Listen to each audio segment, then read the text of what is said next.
Wouldn't you like to pause from your busy day and listen in to experts and homeschool parents like you about the beautiful world of homeschooling? This podcast is designed just for you. Each episode connects you to the best conversations that will give you courage and fill your cup so you can keep pouring into your family every single day. Introducing the Hey Mama Homeschool Show, brought to you by the old Schoolhouse, your trusted homeschool partner for over 20 years. Hey, and welcome. I'm Steph Morrison, your host for this episode of the Hey Mama Homeschool Show, brought to you by the old Schoolhouse and our sponsor, Genesis Apologetics. Noah's Flood is coming out by Genesis Apologetics. The most photorealistic movie about Noah's Flood ever produced is coming to theaters nationwide on March 20th and 21st, 2024. You'll leave overwhelmingly convinced that it really happened. Order your tickets today at noahsflood.com. And I checked out the trailer for this one, and it is looking pretty amazing, so go check them out. So I have discovered some wonderful helps for your geography and history learning time. But first, I want to give you a home education highlight. So just a little story to share, one of the many reasons that homeschooling is so beneficial for your family. So I had the privilege of helping out at a homeschool leadership conference a little while back at the end of September. And we had some short interviews in there with just a handful, like 10 or so, I guess, people. And I asked them all the same question, just to get that in a little Q&A on camera. And one of the questions that I asked them all was, give one reason why parents should homeschool their kids. And most of them really said, well, just one. Like, that was hard to do. So I did often get more than one, but every single person said relationship. The relationship that you have with your kids, the relationship that your kids have with their siblings. It is just the relationships of your family as a whole that are so much more richer and better. We all just know each other so much more. And it is so much better than us going off in different directions and really not knowing about big chunks of our lives. So relationships, that is the very biggest highlight, which I love about educating my kids at home, is the relationship we have. So there's your nice home education highlight. If you're not homeschooling right now, I hope that inspires you to really think about, hey, what wonderful relationships could we have? We are talking about learning geography through history. And I got a couple definitions just to get myself really centered on the history, geography, and how we're teaching that to our kids. And there's a whole bunch of ways to do that. We've got history as the study and record of past events, and geography, the study of the earth and its features, along with the distribution of living and non-living things and how they interact, which of course includes us humans. So geography and history really are naturally connected. But what I find is that history and geography, especially in our home, is so easily meshed together. And that's what I'm going to go over a bit for you today, is just those different ways that they can be meshed together in your environment. So in your home, what can you do to just make history and geography naturally come out, as well as activities you do as a family. So you may have a history or geography curriculum or unit studies or books, and that's great. Keep up with that. Have that stuff. We love doing the actual courses, or I don't know. I love doing them, and my kids just have to do them, right? So I do like having a course and a curriculum, something in front of me that we can kind of go through, and I can say, yes, we've achieved all those little milestones of learning through that. But I find I actually gravitate so much more to what can I do in my home to be able to make geography and history just naturally come up in conversation. So here are a few ideas to mesh them together in non-curriculum ways. So as I said, like we want to create that environment around your home for continuous learning. So one of the things we have is a large wall map, and there's a pretty good chance if you've been homeschooling for any length of time, you have a large wall map as well. And if you don't, get one. Get a map of the world, maybe even get a few maps. Get a map of the world, get a map of the country you live in. We want that just to be able to be ingrained in their minds, because even when they're not doing anything with that map, they're actually noticing it. They're looking at it. And it's a constant reference, which will come out in the next little section. We'll talk about some of those activities that wall map is going to be great for. So also create a timeline. I'm going to call it a wall strip. I don't know if that's a word out there, but you know what I mean by putting a timeline of history and doing it in a strip in the wall, like using that long roll of like craft paper, right? Big roll of brown paper, or you can get a white or whatever it is, and just put it right along your wall where you can create a timeline. And timelines really can come in so many different ways. And there is a really neat little book in the the Schoolhouse store. So at theoldschoolhouse.com, you can find that. And there is a book in there that is, it's actually about all kinds of things in, homeschooling. It's called Dreams and Designs, Homemade Supplies to Complement Your Homeschool. So Donna Campos has in that book all kinds of things, but one of the things she has is some great ideas for timelines. So go check that out in the Schoolhouse store. So we've got the large wall map. We've got a created timeline. So it can be so I wanted to say the other thing, the wall strip is great because, again, just like how I mentioned with the map, our kids are constantly walking by it, ourselves as well, because there's lots of history that I love knowing about now. I love history now.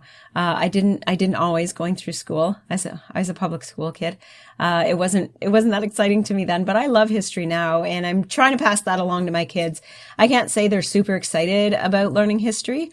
We do it in these nice ways where it comes up in conversations a lot, and we make a point of talking about it as it comes up in different shows or movies or anything like that. You can also do that timeline in a book. If you don't have the great big wall strip space to do that, and I'm actually a little lacking on that myself. We did do one of the Bible, of all of Genesis, mostly. But we did do that, and we had that downstairs, and that did work well. We might do something like that again. But it was 2 long sheets. I probably had about, 15 feet altogether. And it was two sheets. We had one above the other. And just as we were reading through Genesis, we were putting these different events in the timeline. So it was kind of chronological the way that we did that, reading through Genesis. So depending on what you want your history timeline to be and how long it's going to span and play around with that. There's so many different ways to do timelines. It doesn't have to be from the, beginning of creation to right now, right? It can be little eras of time. And so lots of different ways to do that. Another good idea, which you may already do, is to just pick 2 or 3 books. Hopefully you have got a really awesome, home library, of great books for your kids, and just pick 2 or 3 books. I have not been great at this myself, but it's always something in mind. Sometimes I do have some books laying out when we're on a certain topic, but just lay them out for casual talking. As the parent, you're a lot more likely to pick it up and say, "Hey, let's look at this together." And then also for your kids to do that on their own, either together as siblings, right? Or just on their own individually, that they can just pick up a book for casual learning. And that can be all kinds of different books. Certainly doesn't just have to be about geography and history. But since I'm talking about that specifically in this episode, that's what I'm really focusing on. Lots of books, whether they're books about, like map books, atlases, just neat books on history. A couple that come to mind in my library. We've got one that's like Fort Life, history of, Saskatchewan. We live in Saskatchewan, Canada. So we got a book on the history of that. We've got books on different geographical things, weather books, really cool book on different things of weather. really fun, which I forget the name of it, but there's lots of good books out there that we can just have laying around in a very open place that kids can just, hey, these are the ones we're going to look at, and maybe make a point of we are going to look at these books. We need to get through these by the end of the week. And whichever way you get through them, it doesn't have to be reading each one, but at least consulting them ever so slightly. Your leisure time is a great time to fit in geography and history, just in casual conversations. Our sponsor, Genesis Apologetics, they have got that movie Noah's Flood that is coming out. As I described earlier, it's the most photorealistic movie about Noah's Flood ever produced. Not quite out yet as I'm recording this, coming to theaters nationwide March 20th and 21st, 2024. And you are just going to love the, what do I call it? Videography, how they put that together, and to just show that time in history is pretty amazing. And you can imagine, that would be something that would be a really good topic to talk about of history. History though, and geography. I can't wait to actually see that, because it sounds like an awesome movie. But it's going to be a great conversation starter for many different topics on history and geography. So I am always looking for movies like that. You can remember to check Noah's Flood out at really easy, www.noahsflood.com. And there are many other movies. Point out places on the wall map of where movies and shows that you're watching. Let's look at that on the map, and just get in the habit of going to that map regularly. You hear about a place somewhere. Maybe you read about something in a book. Maybe it's talking to somebody, people talking about, visiting, moving from somewhere, you meet somebody who's lived somewhere else. Use your map and be able to talk about that. And it really helps us as parents, but definitely our kids, right? When we can relate a story that we've heard, a movie that we've watched, a book that we've read, and we can relate that to the place, it helps keep where that is in the world in our minds. So a really good way to just learn about the world and where the locations of those places on the map. Here's an idea that could be kind of fun just for family history. And maybe you've already had somebody do some of your genealogy in your family, and you've already got some of that uncovered. But if not, see what you can uncover about your family history to add to your timeline. So that's another connection, kind of like the same thing of maybe talking to somebody, and now you can relate it to the wall map. And yeah, that's where I remember Ethiopia. That's where that family from church was from. And your kids will remember more where Ethiopia really is in the map, and they'll think about that as they're talking to this family. Same kind of thing about the history. You think, oh yes, my great uncle actually came from Scotland, and he homesteaded here on the prairies, and whatever that story is, when you can relate it to history and geography. Again, they're just so intertwined, aren't they? So in so many different ways we can talk about them. Here's my last point here, for play impromptu games. So we play a pretty regular one called Name a Country that starts with the letter A, B. Actually, I would say we play that because my son often brings that up, my 12-year-old. So he'll be just looking at the map.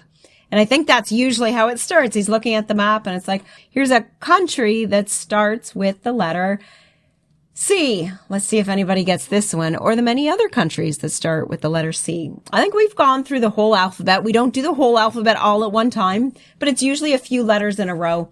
It's a great game. It's a great game to play. Actually, I can remember lots of times that I'm in the kitchen. So whether I'm, making supper or making the many other things that happen in the kitchen, it's a great time for that because our wall map is very close to right where our kitchen is for our house. An idea here about talking about people from history.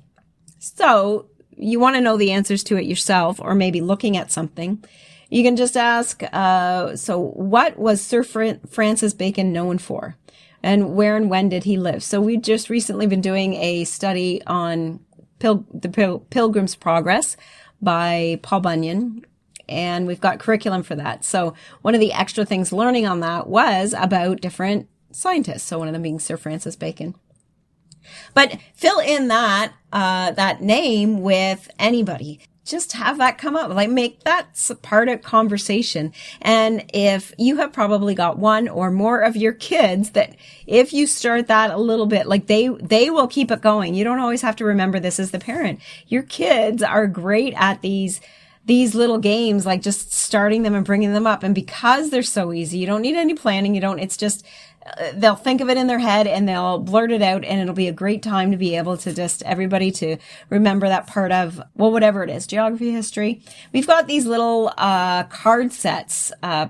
We've got 3 or 4 of them. So that's another thing. They're just little cards, and they get pulled out, and we just ask the questions on them on whatever they are. And I know there's lots of history, geography ones, but there's ones on every subject. So if you're not familiar with that, check those out. And they're, I don't know, fact cards. I should have probably checked exactly what they were called, because I had it as a note here that it's a really good thing to do together as a family. You have those little boxes of cards sitting around, and yeah, get your kids in the habit of bringing them out.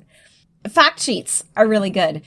We have a section on schoolhouseteachers.com called the help chart. So you can find that. There'll be a link in the show notes. So go to the homeschoolshow.com and you can get the show notes for this episode, get the direct link, but it's really easy to get there still. So go to schoolhouseteachers.com, and in the menu, you'll see tools, and in that sub menu is help charts. And on that page, there's a whole bunch of different stuff. So there's some money stuff. There is some different stuff for Bible knowledge, but they're all just mainly fact sheets. There's ones for all the countries, and their capitals. There's ones for the states and the capitals and Confederation. There's a few other ones there too. So get these kind of little fact sheets, and those are free. You do not have to be a member of schoolhouseteachers.com, but these help charts are there free for anybody. So they're on the public side of the site. Go and see what's there and download a few that work for your family. How about also noting notable events? So notable events like what happened in 500 BC, and just pick any time. Again, get your kids doing this, get them in the habit of just starting up these little conversations and thinking about, so, try to have something in your mind, what actually happened then, and then quiz the rest of the family. So what happened in 500 BC, or it can be a little bit more recent. 1960, 1970, get just these different history lines. And this could very well come from your timeline. So it's a way for your kids, you're going to write down on your timeline on this wall strip, or maybe you use a book for a timeline and you're creating different points in history there, and write down all those points. So those are a few ideas I have for you. I hope that gave you just a little something to inspire you in your learning time with your family, and just how you can really mesh learning time in with your family. It doesn't need to be all planned out. It doesn't need to be, the scope and sequence and all the different things learned. And it just make it a casual part of your family time of getting in this neat stuff about history and geography. I also wanted to talk about one other little resource. So I mentioned that Schoolhouse store that has that ebook, Dreams and Designs, Homemade Supplies to Complement Your Homeschool by Donna Campos. And there is also the Homeschool with Heart on that blog, a homeschool history timeline ideas. So another great place to get some timeline ideas. So again, that will be in the show notes that you can get at homeschoolshow.com. And you can see not only the links that I've mentioned in the episode today in my talk, but you're going to find a lot more. We got lots of people working in the background, putting these shows together, and they are likely going to dig up a lot more, be able to give you even more resources that we have across all our areas of the old schoolhouse, and get you stocked up with everything you need for geography and history. I hope you know that we have a magazine called the Old Schoolhouse magazine. You can go see that at homeschoolapp.com right now. When this episode is released, we have our winter issue out there, spring soon to come. So our winter issue has great homeschool fun and games, how to teach logic and strategy, and writing tips. So go and check that out at homeschoolapp.com. Download it on your device, and you can also see it on a browser at tosmagazine.com. Lord, I thank you for this time. I thank you that you have brought every person that is listening right now, that you have just brought them to us so that they can hear these ways and how to help their family life. And God, you have just given us a family to do great things with and inspire us and help us to raise up our children in the way they should go, and just give us direction for each individual child that we have. They can be so different sometimes, and we just need to be able to know how to just teach them and reach them in the right way. And we thank you for your word, your Bible, that we can go through and especially do that. In Jesus' name, amen.